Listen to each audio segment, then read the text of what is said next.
Oke,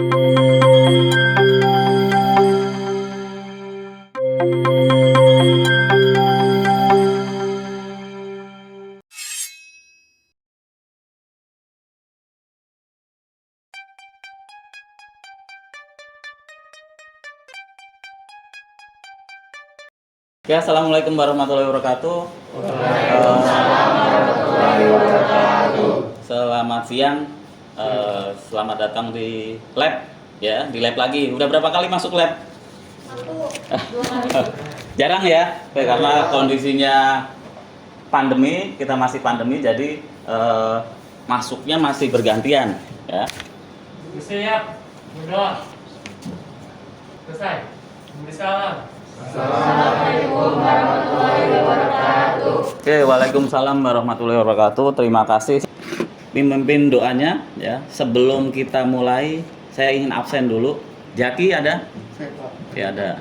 Muhammad Nur, Muhammad Iqbal, Jahrotun hadir. Berarti 3 yang tidak diizinkan dan 1 yang sakit, ya. Sebelum kita mulai, posisikan tempat duduk kalian senyaman mungkin.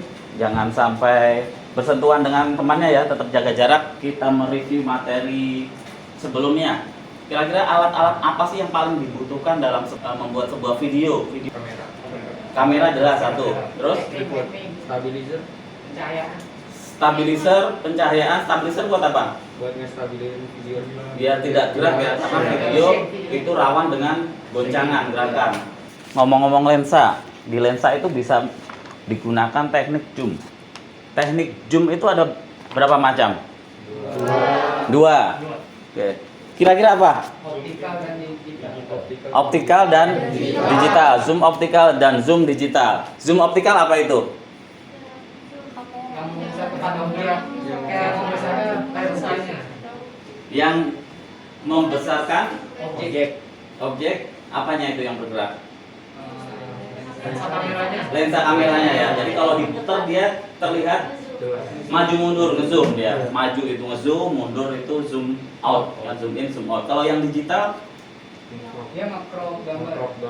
nge-crop, Gambar si foto si video. kalau si video di crop sehingga terlihat Lebih besar. lebih besar lagi, ya. Ilusi saja sebenarnya, itu hanya permainan crop menggunakan sebuah software yang ada di dalam kamera tersebut. Hari ini kita belajar materinya tentang pergerakan kamera. Jadi kita mau mengulik kamera bagaimana supaya menghasilkan sebuah gambar yang bisa dikatakan lebih dramatis dan lebih sinematik. Ada menu pretest, silahkan klik pretest, kalian kerjakan. Saya beri waktu 5 menit, ya. Waktunya 5 menit. Ada sebuah cuplikan video. Jadi hanya beberapa adegan yang diambil sudut pandang tertentu, dari sudut pandang pengambilan video tertentu.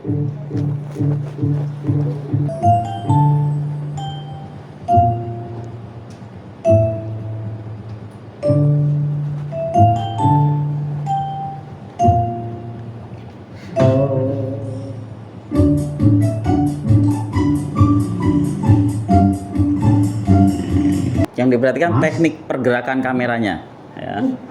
Kemudian pengambilan gambarnya. Oke, ini hanya cuplikan saja, ya.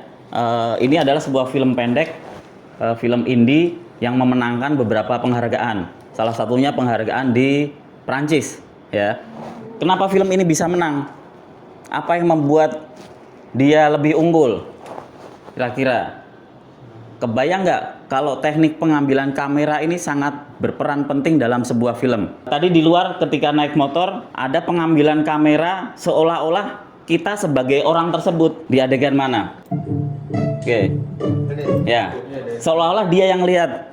Kamera itu sebagai orangnya. Ada juga kamera itu sebagai teman yang diajak ngobrol. Diharapkan dengan belajar teknik-teknik pengambilan gambar dengan kamera bergerak, kalian bisa berinspirasi, mempunyai inspirasi untuk membuat sebuah film-film kecil saja, atau cuplikan-cuplikan video pendek menggunakan HP saja. Nggak usah kamera yang bagus-bagus, HP juga sudah bisa, sehingga bakat kalian, talenta kalian sudah bisa dikembangkan dari sini. Ya, kemarin ada kakak kelas kalian yang ikut lomba film pendek, modalnya hanya kamera handphone dan kamera SLR yang murahan. Tingkat wilayah menang, kemudian naik ke tingkat provinsi, dan tingkat nasionalnya alhamdulillah bisa ikut lomba lagi di Bali.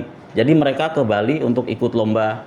Alat yang sederhana aja, nggak perlu yang disebutkan di awal tadi, ada reflektor, ada stabilizer, dan lain sebagainya.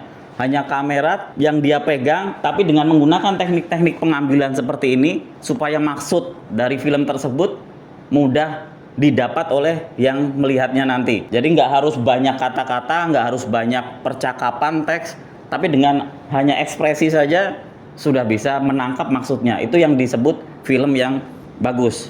Nah, tujuannya dengan pembelajaran ini kalian bisa mengamati berbagai macam misalnya film pendek, mengamati film-film, kemudian teknik apa yang digunakan di situ. Nanti bisa kita contoh, bisa diaplikasikan di film-film yang ingin kalian buat. Kemudian melalui praktek bisa menggabungkan. Jadi nggak hanya teori saja, kalian praktek sendiri dengan alat sendiri, handphone sendiri, kalian bisa menggabungkan beberapa teknik tersebut. Secara garis besar dibagi menjadi 3. Yang pertama sudut subjektif, kemudian objektif, dan point of view. Subjektif adalah kamera dari sudut pandang penonton yang dilibatkan. Nah, tadi di film sebelumnya tadi sudah ada ya, ada subjektif dan objektif. Gabungan keduanya tersebut menghasilkan hasil yang lebih bagus lagi. Jadi diambil gambarnya dari atas, semua area akan terlihat dari atas ya. Jadi hanya objek tertentu saja yang diambil dari atas. Kalau bird eye view semuanya, semua area wilayah. Tapi kalau high angle hanya satu objek, misalnya orang, binatang, pohon, rumah ya. Jadi hanya satu objek aja yang dituju fokusnya. Objeknya orang berarti ya dari sini. Kalau objeknya binatang misalnya, ayam kan pendek, jadi objeknya harus sejajar dengan ayam tersebut. Kita ngambilnya dari situ, jongkok, jadi mengikuti objeknya yang akan difoto. Oke, duduk lagi, makasih. Selanjutnya kita akan buat kelompok. Kita buat 3 kelompok saja. 1, 2, nah ini kurang 1. Buat 3 kelompok berdasarkan bangkunya ini saja ya. Nanti saya bagikan LKPD. Silakan dibaca instruksinya, diskusikan dengan kelompok Anda. Kemudian hasilnya silakan disalin dulu di LKPD. Ini ada LKPD online, sudah saya tentukan kelompoknya. Kemudian nanti di sebelah kanan ada bahan. Di sini ada video diskusi. Pilih salah satu video yang akan kalian diskusikan. Kalau sudah didiskusikan, hasilnya kalian ketikkan di sini sesuai dengan kelompoknya. Isinya ada di sini. Saya minta salah satu perwakilan kelompok untuk presentasi di depan apa yang kalian tuliskan nanti di sini. Ya, sudah jelas ya. Di video diskusi ada, saya siapkan 4 buah video. Silahkan pilih salah satu, jangan sampai ada yang sama. Kemudian silahkan dilihat video tersebut, didiskusikan sesuai dengan permasalahan yang ada di LKPD. Kita di kelompok 1, ambil video yang mana? Sudah dipilih? Apa? Cuci tangan? Oke, cuci tangan udah ada yang ngambil. Kelompok 2? Permainan tradisional. Permainan tradisional. Kelompok 3, gosok gigi ya. Dibuka videonya, diamati, dilihat, kemudian didiskusikan.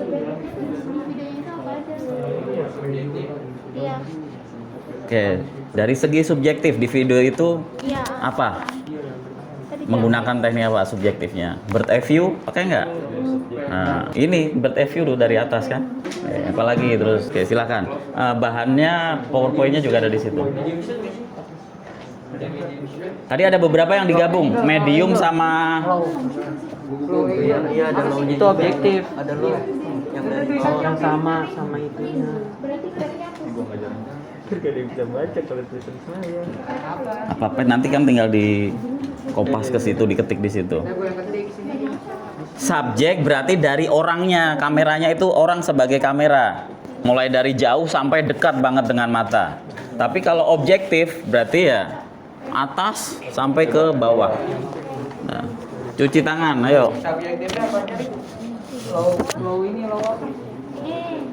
Pusat ya sih kan kayak ngeliatin dia gerak ada di mana sama.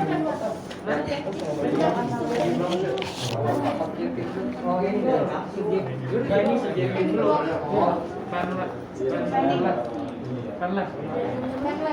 Banding terus Apa yang harus diperbaiki? Ada nggak yang mengganggu di video tersebut? Ada. Silakan ditulis saja, diceritakan. Supaya lebih baik lagi, diapakan video tersebut. Assalamualaikum warahmatullahi wabarakatuh. Waalaikumsalam warahmatullahi wabarakatuh. Di sini saya mewakili kelompok 3, yaitu dari video gosok gigi. Gosok gigi ya. Sebelum itu saya memperkenalkan anggotanya terlebih dahulu. Yang pertama dari Niswa Kalisa, Putri Amelia, Siti Nabila, Talita Fitri Salsabila, Kuswatu Nasena, dan saya sendiri Wawanudin Sinata. Ya. Yang pertama saya mendekat. Nah, dan selanjutnya untuk adegan selanjutnya itu orang lagi pada saat sikat giginya.